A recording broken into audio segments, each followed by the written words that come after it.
Hello mga bay, nakaistorya na to ganina no sa One Balita by si Mr. Regan Alcantara, taga NGCP na siya. Unya gistoryahan na mo ang problema aning power supply. Syempre, di ba?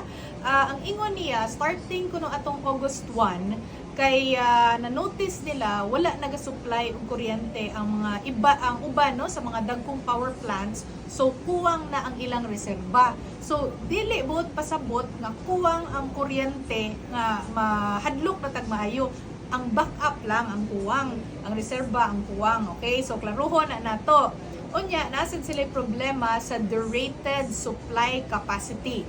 So ang pasabot ani kung ang supply gani niya nga capacity 50 megawatts, unya 25 megawatts ra ang gihatag dito sa grid, so 50% ra. So derated supply capacity.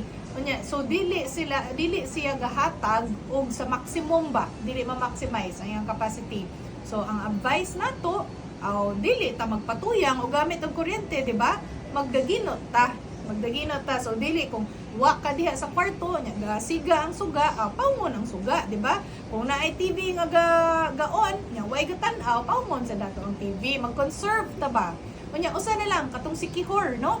Ang sikihor kay dili di ay kauban sa NGCP, dili sila connected sa grid sa NGCP. Unya dili sad basta-basta nga ma-connect kay una kinahanglan man i-authorize, di ba? Nga tagaan sila order ba nga i-connect sa ila. Unya kaduha, lisod baya kay dili man basta-basta kay ang kuryente ipadagan man nimo sa ilawom sa dagat. So dili gid basta-basta. So muna akong update ninyo mga bay karong weekend.